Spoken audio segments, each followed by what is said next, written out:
All right, class. First off, as always, good day. I'm glad you're here. So, this grading period, we are going to be looking at government class again. Since this class is going to be so short, basically, this grading period and the next one, which is only like 2 or 3 weeks, um, I basically condensed it and basically put the most important things I feel you should know as citizens of our country. So, we're going to be talking about the executive branch, the powers of the president, because I hear a lot of times people say the president is so powerful and la la la.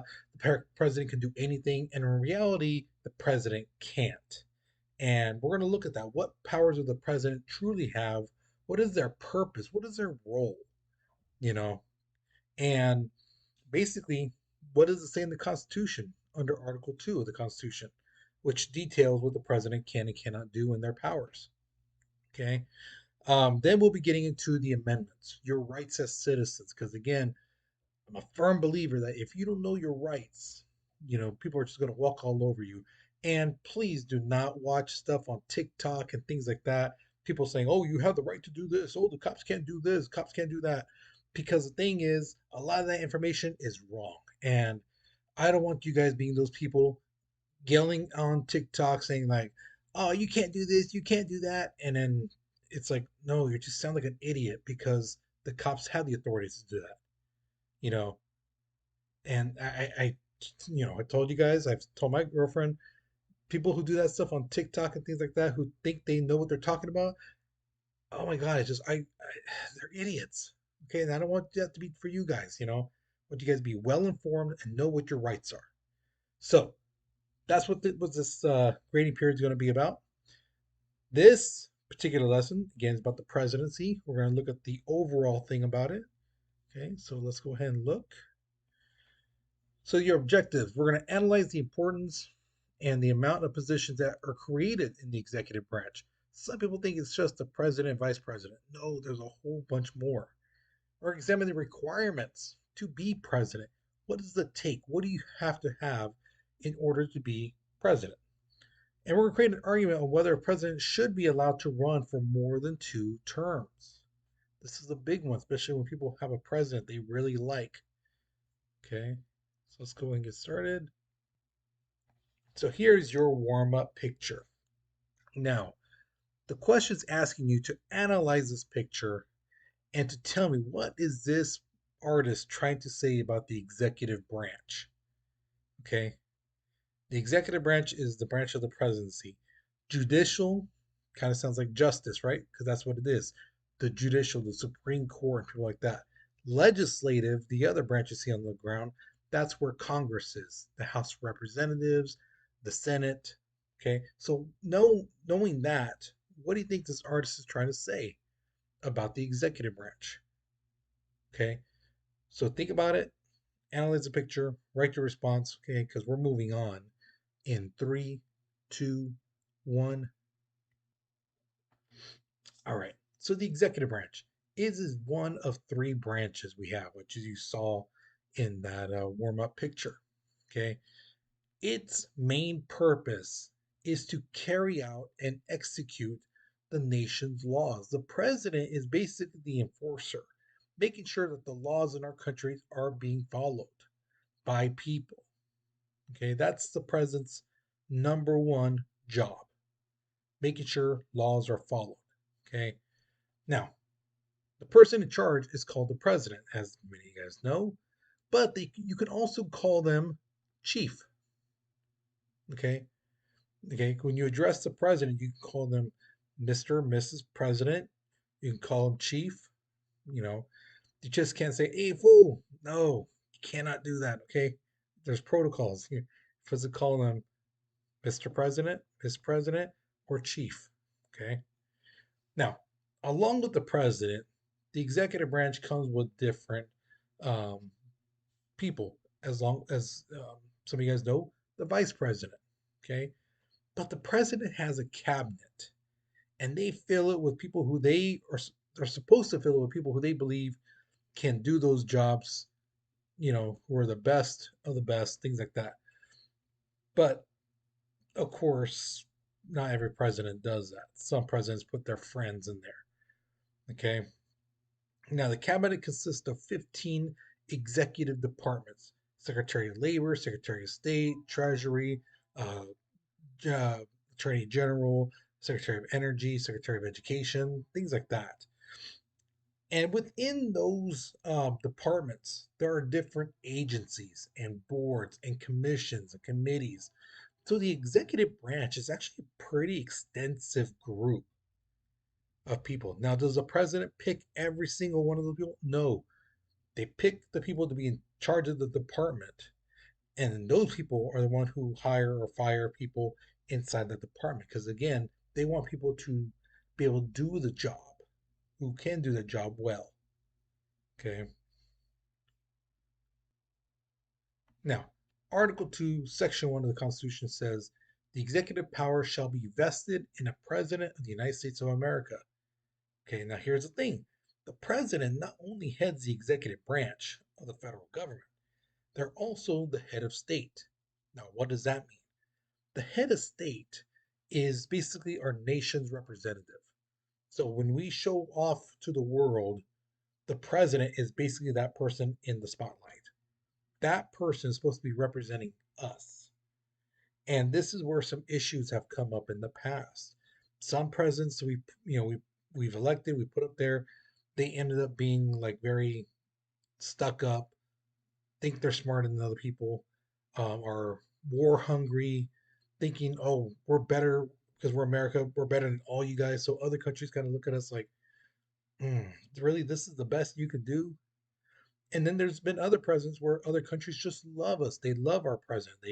They you know get they get them. They understand them. The president's respectful. Things like that. So again, the president represents us to the world. The other thing the president is the commander in chief. Now, what does that mean? Basically, the armed services: Army, Navy, Marines, Air Force, even the new space agency.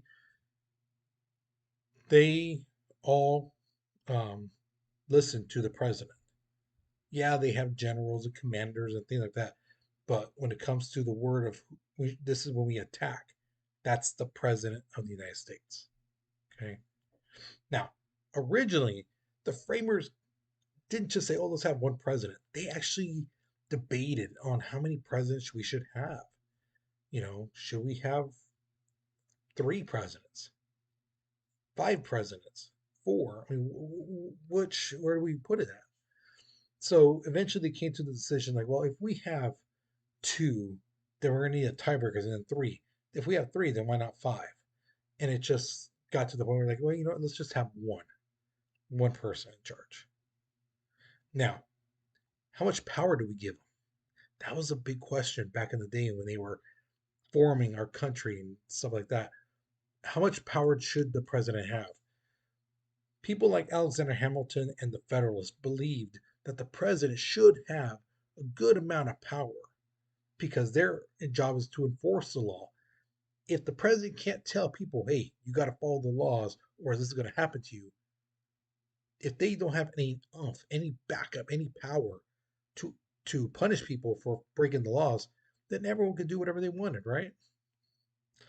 Now, the anti Federalists, people like Thomas Jefferson, James Madison, these guys basically said, no, the president should be weak because look at if one person, one president is all powerful, it's basically like having a king again.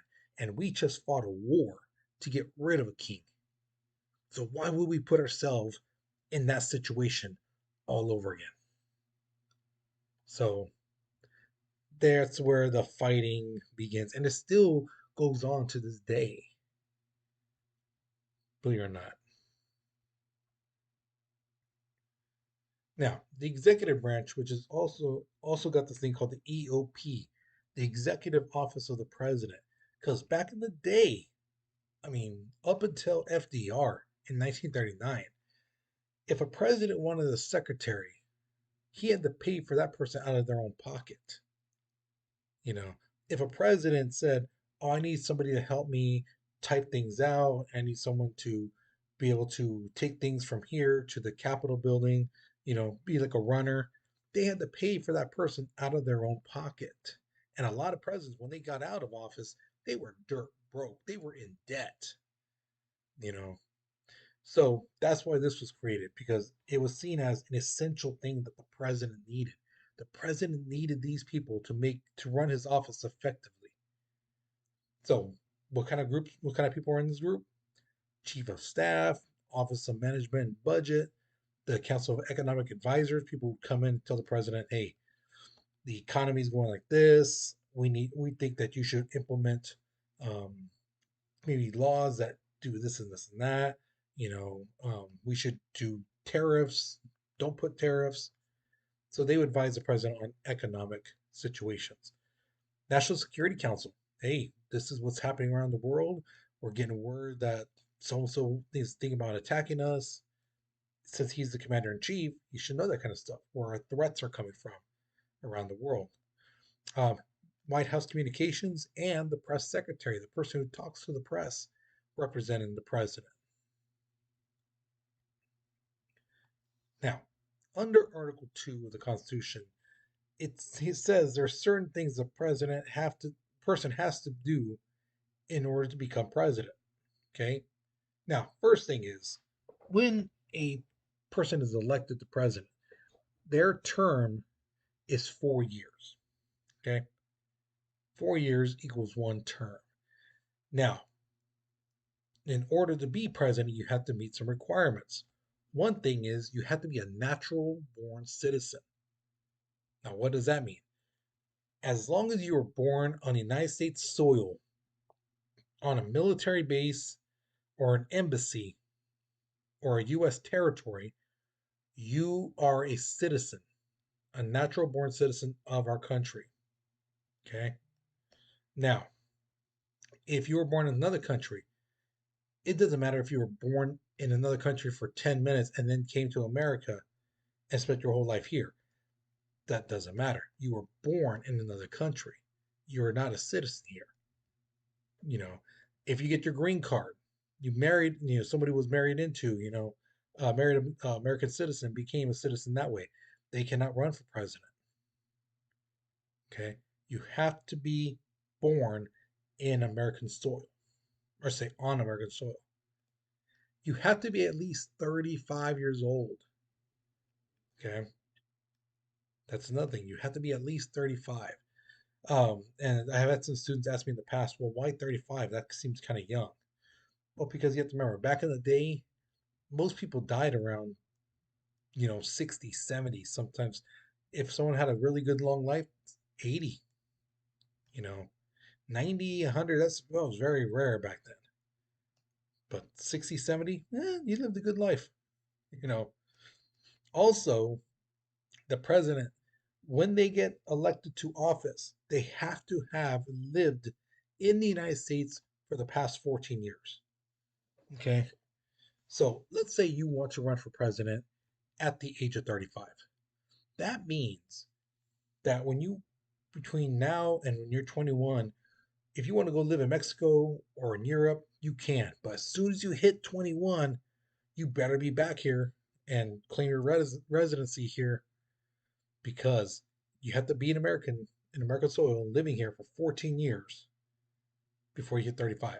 Then you can run for president. Okay. And that's it. That's it. That's the only requirements to be president. And I've had a lot of students ask me, well, aren't they supposed to be lawyers and things like that? Aren't they supposed to be educated? No, no, no, no, no. There's no requirements that you have to know the law. You have to have a degree. You have to go to college. None of that stuff is there. I heard some people say, well, I heard you had to be in the military. We are famous for hiring our generals and leaders and stuff like that. People who were in the military. Yeah, but is that a requirement? No, not at all. Okay. So that's all the requirements are to be president. Now, have we ever had a president serve more than 2 terms? Yes, we have. Only one. His name was Franklin D. Roosevelt. He actually served 4 terms. Well, to say he started his fourth term and then he died. you know. But all the people before him, they either tried to run for three, four, three times, but they didn't get elected, or they limited themselves and said, you know what, no, because George Washington only served 2 terms, and he's considered one of the greatest, if not the greatest president of all time. So if he only said 2 times, I'm going to only do 2 times. Now, it wasn't until 1951 when Congress ratified the 22nd Amendment, which now completely limits the president to only 2 terms, so 8 years total. Okay. Now, has there been a desire to change that? Yeah. There's been some people say, oh, we need to get rid of that.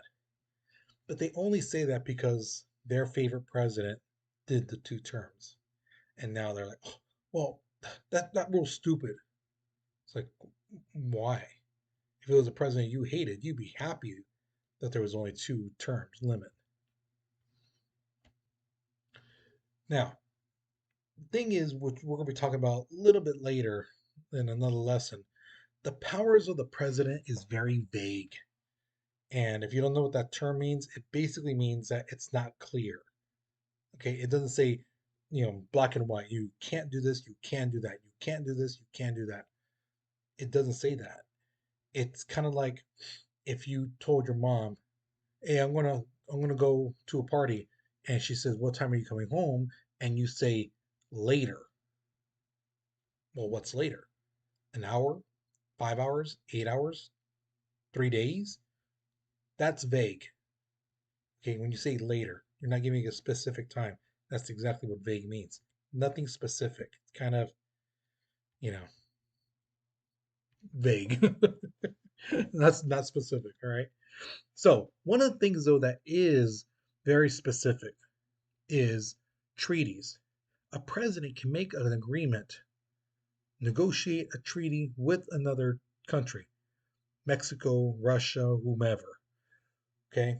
But in order for it to be approved, 2/3 of our Senate has to ratify it. 2/3 of the Senate has to say yes to it.